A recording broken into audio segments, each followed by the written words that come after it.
Shannon Sharpe drags Diddy, Oprah, and Tyler Perry for trying to cancel his show. 2024, y'all. Welcome back to the channel. Appreciate all the love and support with you guys coming over. Man, this brother podcast just like blew up. And he be having everybody and their mama on there. So we're going to check this video out. I'll leave the link to the channel on Misty channel in the description. So we ain't going to waste no more time. Let's jump right into it.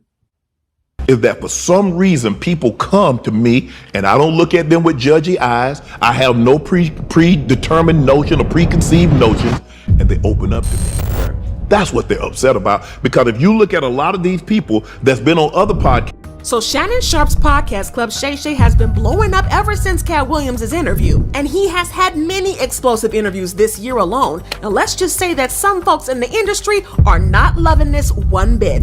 This is because the interviews have exposed many secrets about some of the industry's most popular and powerful people, including Diddy, Oprah, and Tyler Perry. It looks like Shannon is now dragging them for filth, exposing them for not only trying to cancel the show, but also trying to ruin his life for not taking down interviews after they asked him to. It looks like Shannon is now claiming that he also has more dirt on these people, and he's going to leak it if they don't back down. Y'all better get in the room because Shannon is not here to play. Shannon Sharpe has had the world in the chokehold ever since he dropped his interview with Cat Williams at the start of the year. It was pure chaos, and that chaos has remained since that interview. And we have seen the dark side of the industry that we rarely get to see. With all the juicy secrets that he spilled, it's no surprise that some powerful people want the podcast shut down before he spills even more tea. Shannon recently sat down for an interview and dished out all the gossip about the celebrities trying to shut down his show and sabotage him. They're even sending him threats.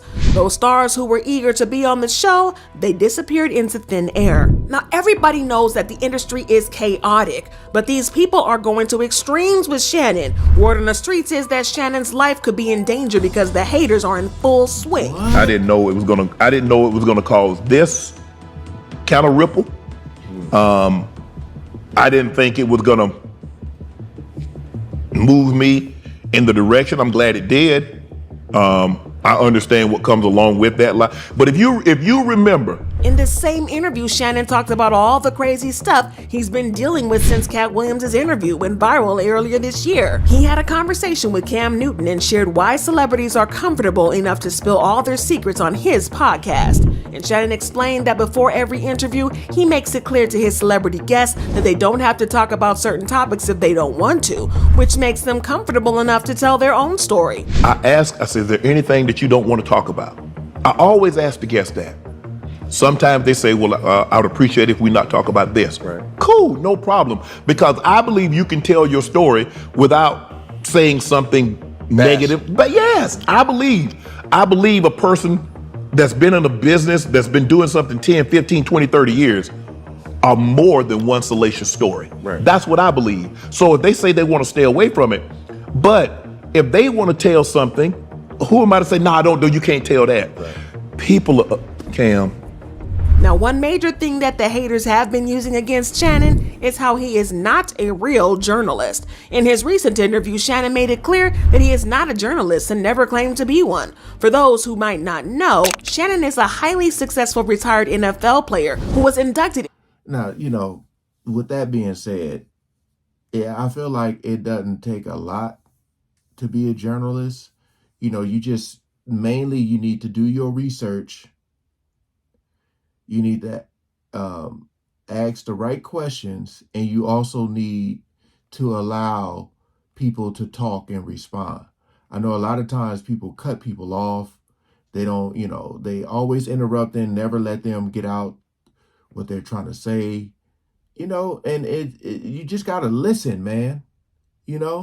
That's all it pretty much takes. But like a lot of these people just be dirty. They be like making up stuff or putting words in people's mouths, or they'll only show little clips, not the full, context. It's a lot. It's a lot. into the Pro Football Hall of Fame in 2011. He went on to work as a sports commentator for several years after starting his Club Shay Shay podcast in 2020 during the pandemic. The podcast was pulling decent numbers, but things went wild with the Cat Williams interview, which currently has more than 70 million views already in his most viewed interview on Club Shay Shay. But the crazy thing about this is that the interview almost never happened. Shannon revealed that he had been trying to get Cat on the podcast for about a year before the episode finally came together. One day, he got lucky and ran into Cat's new manager, who connected him with Cat. Just a week later, Cat was on Club Shay Shay spilling all this industry tea. Now, Cat Williams knew that he was about to set the industry on fire because he made it more than clear. They all coming. No, they ain't. Are you kidding? Nah. Hey, I promise good thing you. I done got all the rest of them. I done got the ones. I promise you, everybody trying to double back. You're gonna be having to beat them off with a stick. You gonna let him? They're coming. Much as. And boy, was Cat right about that. Because while Shannon was enjoying Club Shay Shay's success, he noticed that some folks in the industry weren't too thrilled and were attempting to sabotage his podcast. And that's not the whole story. Some celebrities upset by Shannon's achievements started labeling him and Club Shay Shay as troublemakers, accusing him of stirring up drama in Hollywood because of the Cat Williams interview. But it doesn't stop there. According to these insiders, these celebs, allegedly including Oprah and Diddy, were allegedly making moves to discourage other celebrities from appearing on Club Shay Shay.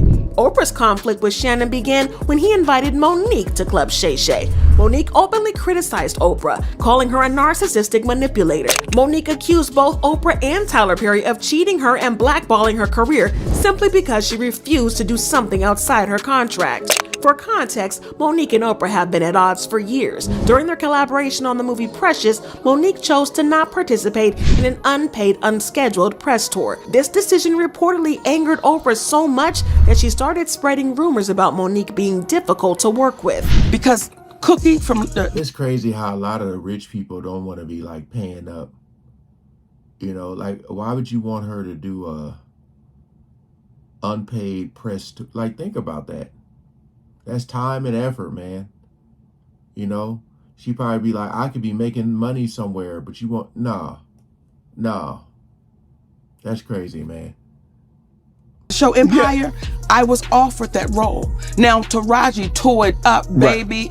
Listen here. However, I was offered that. Then Felita called me back and say, baby girl, they said you're too difficult to work with. But you hear on the audio that a man told David Talbot I was difficult to work with.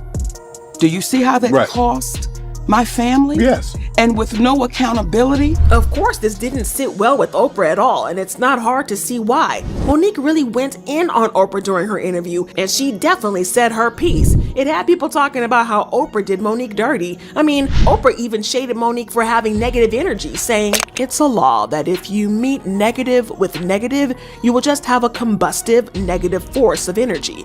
You can't meet negative energy where it is. You have to rise above it. You have to transcend it. I would never stoop to try to meet somebody where they are negatively. Don't care who they are. After that, Monique was blackballed, and no one in the industry wanted to work with her because they feared what Tyler and Oprah might do, allegedly. Man. These two are titans in the industry, and when they decide to blackball someone, it looks like it happens. To her credit, Monique has always fought against being silenced by the industry. Once she discovered that she was being blacklisted, she immediately called out those responsible. I got labeled as difficult because I said one word, and that was no. Now, I said no to some very powerful people. What Tyler Perry showed me, Lee Daniels, Oprah Winfrey, and Lionsgate. When you don't do what we ask you to do, we'll take your livelihood. The wild part about all this is that Monique revealed to Shannon that she only received $50,000 for the Precious movie after extensive negotiations. While $50,000 might sound like a lot of money to regular folks like us, in Hollywood, it's pocket change that barely covers expenses, and don't even get started on the costs like hair, makeup, and other celebrity essentials, not including when Uncle Sam jumps in. Actress Robin Thede revealed about 80% of their income goes towards taxes, agent fees, legal fees, management, and other expenses. Yo. Following this logic, Monique likely only pocketed around $10,000 from the role, which she described as daylight robbery, plain and simple. This made Oprah look terrible. And if there's one thing that we know about Miss Oprah, is that she does not like looking bad. To make things even worse, around the same time, Oprah was accused of lowballing Taraji Henson. So Monique spilling the tea on Oprah just made things even worse for her. However, Oprah is not the only one, because during this interview, Cat Williams also exposed Diddy for trying to get into his bed. Cat told the story of how Diddy tried to put moves on him for a very long time. He claimed that Diddy tried to seduce him for years and get him in his bed. And when that didn't work, he then threw money around and offered him $50 million. I've had to turn down $50 million 4 times. 4 times. Just to protect my integrity and that virgin hole I was telling you about. Right. Because P. Diddy be wanting to party. And you gotta tell him no. You got to tell him no. I did.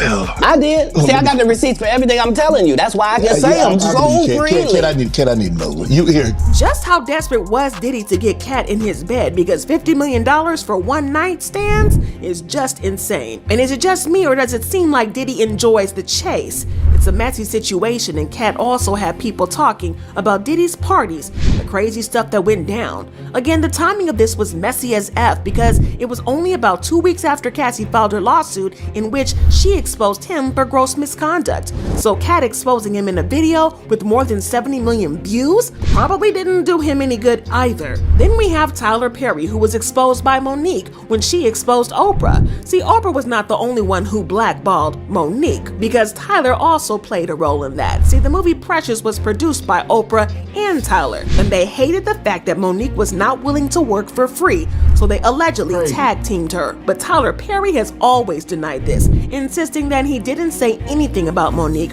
or that he got her blackballed. He always insisted that if anything happened to her career or she lost out on jobs, it was on her and had nothing to do with him. She came into the podcast with so much fire and energy, especially when she went after Tyler Perry, claiming he and Oprah ruined her life. According to Monique, when she first caught wind of the situation, she decided to give Tyler the benefit of the doubt. She reached out, hoping maybe there was a big misunderstanding. But no, Monique said that she confronted Tyler. He straight up lied to her face and played these mind games like he didn't know what she was talking about. She said during her interview that Tyler eventually apologized and admitted that he messed up and swore he'd fix everything, clear her name, revive her career, and all that stuff. But it never happened, because Monique said Tyler ghosted her after that. Only for Tyler Perry to admit I was wrong, and when my movie Boo come out.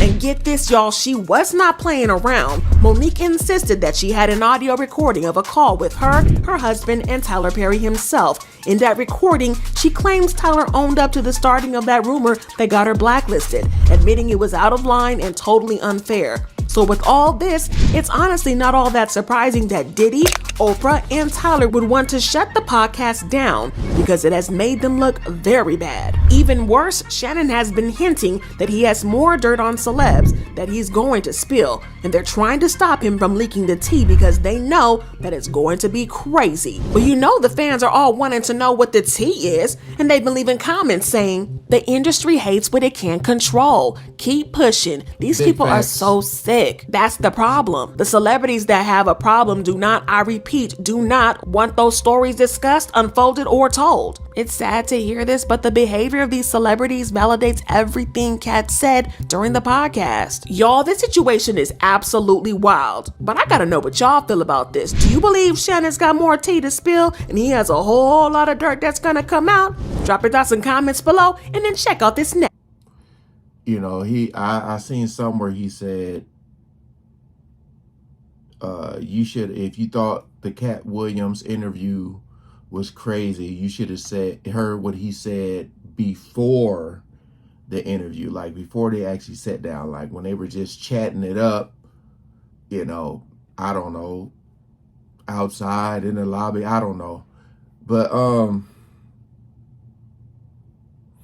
you know, you think about Shannon in his football career, for those of you who know, you know, he was such an excellent tight end, and, you know, fast, physical. you know, and he dealt with a lot of stuff when he was younger. And I know he knows, like, he didn't expect the after football career to be like this. You know, he was on those shows and stuff, and he was with Skip and all that. And now this right here, because I remember everybody was saying for years, he needs his own show. He has a big personality, man. He needs his own show, and he got it. And boy, the stuff that comes with it, though. Ooh-wee. Because he allowed his guests to just get on there and talk. And a lot of people don't like that. I know people was like, he shouldn't have let people, like, dude. People don't be wanting to hear the truth. That's the problem. You know? But I think he does a great job of hosting and allowing his guests to just pretty much just vent, man. A safe place.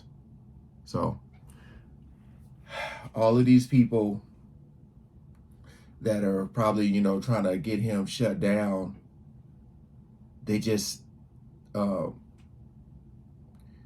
know, it goes against their narrative. The truth does. Appreciate y'all coming over. Like, share, comment, and subscribe, man. Peace out.